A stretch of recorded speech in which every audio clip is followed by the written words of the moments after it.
नमस्कार दोस्तों, शिक्षा अर्थ में एक बार फिर से आप लोगों का बहुत बहुत स्वागत है। दोस्तों, हम लोग यूपी लेखपाल 2020 परीक्षा में ग्रामीण परिवेश का अध्ययन कर रहे हैं, जिसमें से हम लोगों ने पिछले वीडियो में फसल सघनता, खाद्यान्न फसलें और प्रमुख अनाज कौन कौन से होते हैं, खाद्यान्न फसलें कितने प्रकार की होती हैं, ये सब हम लोग पिछले वीडियो में डिस्कस कर चुके हैं। दोस्तों, आज के वीडियो में हम लोग गेहूं के बारे में डिस्कस करेंगे। किस कुल का है, तापमान कितना चाहिए और शीर्ष उत्पादन देश कौन कौन से हैं, और मक्का के बारे में डिस्कस करेंगे और जो प्रमुख रेशे की फसलें हैं उनके बारे में डिस्कस करेंगे। तो आप लोग शुरू से आखिरी तक वीडियो में बने रहें। आइए स्टार्ट करते हैं।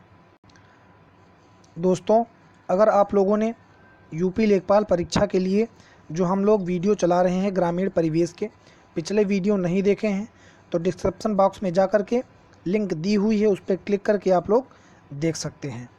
तो दोस्तों, हम लोग खाद्यान्न फसलों के बारे में अध्ययन कर रहे थे। कल वाले वीडियो में हम लोग चावल के बारे में अध्ययन कर चुके थे। आज देखते हैं गेहूं के बारे में। दोस्तों, स्टार्ट करते हैं। जो ये गेहूं है, कुल की बात करें तो ग्रेमिनी कुल का गेहूं भी है और तापमान इसको कितना चाहिए, 10 डिग्री सेल्सियस से 25 डिग्री सेल्सियस की आवश्यकता होती है गेहूं को तापमान की। गेहूं जो होता है वो किस ऋतु की फसल है? गेहूं जो है वो रवि की फसल है। रवि की फसल है और ठंडी के मौसम में गेहूं बोया जाता है, इसलिए कम तापमान की आवश्यकता होती है और धान की अपेक्षा पानी की भी कम आवश्यकता होती है गेहूं में। अगला देखते हैं दोस्तों। अब अगर बात करें कि भारत में किस प्रकार की प्रजाति की खेती की जाती है, तो अपने भारत देश में टी एस्टिवम प्रजाति की खेती की जाती है। किस प्रकार की? टी एस्टिवम प्रजाति की गेहूं की खेती की जाती है। और जो ये टी एस्टिवम प्रजाति की खेती है, इसे नॉर्मन ई बोरलाग द्वारा मैक्सिको में विकसित किया गया था। तो कहाँ विकसित किया गया था? मैक्सिको में। और किसके द्वारा? नॉर्मन ई बोरलाग के द्वारा। अब देखते हैं कि गेहूं के उत्पादन में प्रथम देश कौन कौन से हैं। गेहूं का जो उत्पादन देश है उसमें से शीर्ष स्थान पर कौन कौन से देश हैं? तो सबसे पहले स्थान पर है चाइना, दूसरे स्थान पर है भारत, तीसरे स्थान पर है रूस और चौथे स्थान पर अमेरिका है। अगर क्वेश्चन पूछे कि गेहूं के उत्पादन में भारत का कौन सा स्थान है, तो यहाँ दूसरा स्थान है। अगला देखते हैं, भारत में शीर्ष उत्पादक राज्य कौन कौन से हैं। तो भारत में शीर्ष उत्पादन राज्य कौन से हैं? उत्तर प्रदेश में गेहूं का उत्पादन किया जाता है, पंजाब में सबसे ज़्यादा, मध्य प्रदेश में, उत्तर प्रदेश में सबसे ज़्यादा होता है। और अगर प्रति हेक्टेयर की बात करें तो पंजाब में सबसे ज़्यादा और मध्य प्रदेश में भी गेहूं का उत्पादन किया जाता है। अब अगर बात करें कि अपने भारत देश में किस प्रकार के गेहूं की खेती की जाती है और कौन कौन सी किस्में हैं जिनकी खेती की जाती है, तो नीचे किस्में दी हुई हैं। सोनालिका, अर्जुन, कुंदन, ये कुछ विशिष्ट प्रकार की गेहूं की किस्में हैं। और एक अमर, WS 2000, भवानी, पूसा किरण, चंद्रिका, नीलगिरी, ये कुछ गेहूं की किस्में हैं। अगला देखते हैं। अब देखते हैं मक्का के बारे में। मक्का जो है ये अनाजों की रानी मक्का को कहा जाता है। मक्का को क्या कहा जाता है? अनाजों की रानी। अनाजों की रानी क्यों कहा जाता है? क्योंकि इसमें कार्बोहाइड्रेट, प्रोटीन, वसा जो है बहुत प्रचुर मात्रा में पाया जाता है। कार्बोहाइड्रेट सबसे ज़्यादा पाया जाता है ना। और वनस्पतिक नाम इसका क्या है? जियामेज इसका वनस्पतिक नाम है। क्या है? जियामेज वनस्पतिक नाम है। मक्का को अनाजों की रानी कहा जाता है और इसमें मक्का से क्या बनता है? अल्कोहल और पेय उत्पादन बनते हैं। जो अल्कोहल, शराब, दारू है, ये सब मक्का से बनाया जाता है। बायोडीजल में भी मक्का का प्रयोग किया जाता है। और भारत में अगर बात करें कि मक्का की खेती कब से शुरू हुई, तो 15वीं शताब्दी से पुर्तगाल से आया था मक्का, तभी से अपने देश भारत में मक्का की खेती शुरू हुई थी। दोस्तों, पूरे विश्व में मक्का का सबसे बड़ा आयात राज्य जापान है और निर्यात राज्य की अगर बात करें तो अमेरिका है। सबसे ज़्यादा खरीदने वाला देश जापान मक्का को सबसे ज़्यादा खरीदता है और सबसे ज़्यादा बेचने वाला अमेरिका देश है। और अब देखते हैं मक्का में कौन कौन से पदार्थ पाए जाते हैं। कार्बोहाइड्रेट 79% पाया जाता है, प्रोटीन 5% पाया जाता है, वसा 5% और राख 2% पाई जाती है। अगला देखते हैं मक्का से संबंधित कुछ अन्य इम्पॉर्टेंट फैक्ट। इसमें अन्य खाद्यान्न के मुकाबले में सबसे अधिक क्या होता है, स्टार्च। स्टार्च इसमें सबसे ज़्यादा पाया जाता है। अब देखते हैं मक्का के सर्वाधिक उत्पादक देश कौन कौन से हैं। सबसे ज़्यादा मक्का यूएसए में होता है, अमेरिका में। फिर दूसरे नंबर पर है ब्राज़ील, तीसरे नंबर पर है अर्जेंटीना और चौथे नंबर पर है यूक्रेन। अगर अपने देश भारत की बात करें कि भारत मक्का के उत्पादन में कौन से स्थान पर है, तो भारत जो है वो 6ठे स्थान पर है मक्का के उत्पादन में। अगला देखते हैं। अब दोस्तों देखते हैं जो दाल वाली फसलें होती हैं, दलहन फसलें। दलहन फसलों से संबंधित कुछ फैक्ट देखते हैं।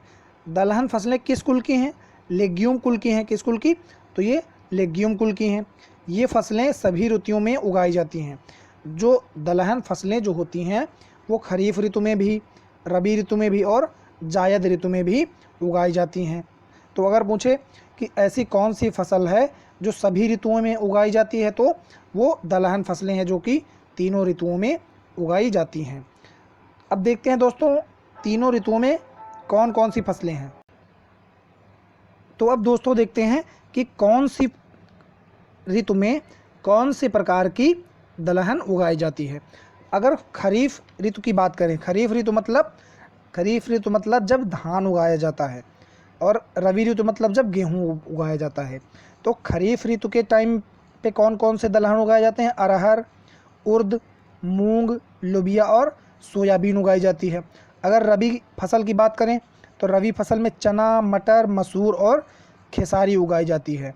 और अगर जायद की बात करें, जायद वाली ऋतु में मूंग, उर्द, लोबिया और सोयाबीन, ये दलहनें जो हैं ये सभी ऋतुओं में उगाई जाती हैं। अगला देखते हैं कौन सा है। अब देखते हैं रेशे वाली फसलें। रेशे वाली फसलें कौन कौन सी होती हैं। जूट, कपास, मेस्टा, सनई तथा अलसी, ये जो होती हैं ये रेशे वाली फसलें होती हैं, जिनसे कपड़ा बनता है या फिर जिनसे रस्सी जूट की बनाई जाती है ना। सनई होती है, सन की भी रस्सी बनाई जाती है। तो ये जूट हैं। कपास और जूट का जो है विशेष महत्व है। कपास क्या है, जो ये कॉटन होता है यही कपास होता है। कपास का सबसे ज़्यादा उत्पादन करने वाला कौन सा राज्य है, तो गुजरात कपास का सबसे ज़्यादा उत्पादन करने वाला राज्य है। तो पढ़ते हैं इससे। कपास जो है ये किस कुल का है, तो मालवेसी कुल का है कपास। किस कुल का, मालवेसी। और कपास को समशीतोष्ण जलवायु की आवश्यकता होती है, 21 डिग्री सेंटीग्रेड से 27 डिग्री सेंटीग्रेड तापमान के साथ में। समशीतोष्ण जलवायु और 21 डिग्री सेंटीग्रेड से 27 डिग्री सेंटीग्रेड का तापमान होना चाहिए। इसकी 2 प्रजातियां पाई जाती हैं। कौन कौन सी, एक होता है देसी कपास। देसी कपास जो होता है वो भारत और इंडोनेशिया में पाया जाता है। और एक होता है अमेरिकन कपास। अमेरिकन कपास मैक्सिको व दक्षिण अमेरिका में पाया जाता है। और दोस्तों 29% खेती पूरे विश्व में देसी कपास की जाती है, तथा जो शेष बचा उसकी अमेरिकन कपास की खेती की जाती है। और अगर बात करें कि भारत कपास के उत्पादन में कौन से स्थान पर है, तो अपना देश भारत जो है कपास के उत्पादन में दूसरे स्थान पर है। अब जूट की बात करें, जूट को देखें तो जूट जो है टिटिएसी कुल का सदस्य है। किस कुल का, टिटिएसी कुल का सदस्य है। और इसका जन्म अफ्रीका व भारत में हुआ था। कहाँ हुआ था, अफ्रीका व भारत में। उष्णार्द्र जलवायु और जलोढ़ मिट्टी की आवश्यकता इसको होती है। अब 85% विश्व के कुल उत्पादन जो है डेल्टा क्षेत्र के मैदान में किया जाता है। गंगा और ब्रह्मपुत्र का जो डेल्टा का क्षेत्र है, तो उस क्षेत्र में 85% पूरे विश्व का उत्पादन किया जाता है।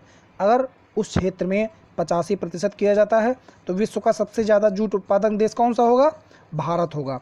क्यों होगा, क्योंकि गंगा और ब्रह्मपुत्र के डेल्टा का जो क्षेत्र है वहाँ पर विश्व का 85% उत्पादन किया जाता है। इसलिए विश्व का सबसे ज़्यादा उत्पादन करने वाला देश भारत है। पूरे विश्व का 60% भारत उत्पादन करता है जूट का।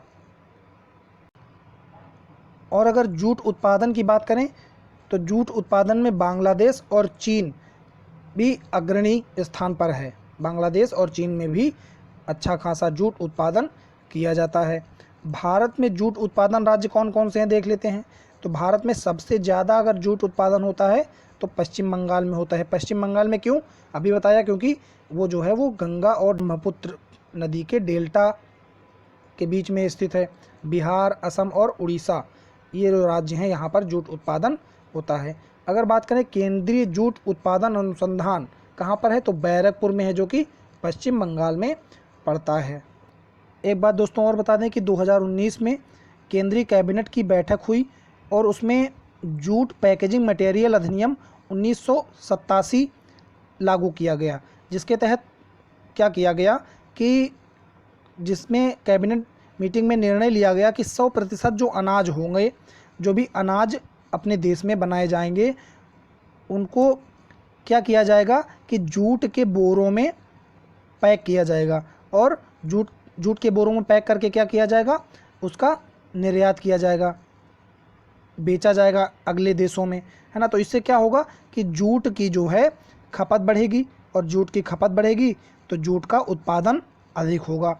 इससे क्या हुआ कि जूट उद्योग में काफ़ी ज़्यादा बढ़ोतरी देखी गई, है ना। जूट उद्योग को सबसे ज़्यादा बढ़ावा मिला था और इससे क्या हुआ, इससे ये हुआ कि पश्चिम बंगाल, उड़ीसा, असम, आंध्र प्रदेश, मेघालय, त्रिपुरा, जहाँ जहाँ कम या ज़्यादा मात्रा में जूट बोया जाता है, सभी प्रकार के किसानों को अधिक मात्रा में लाभ हुआ था दोस्तों।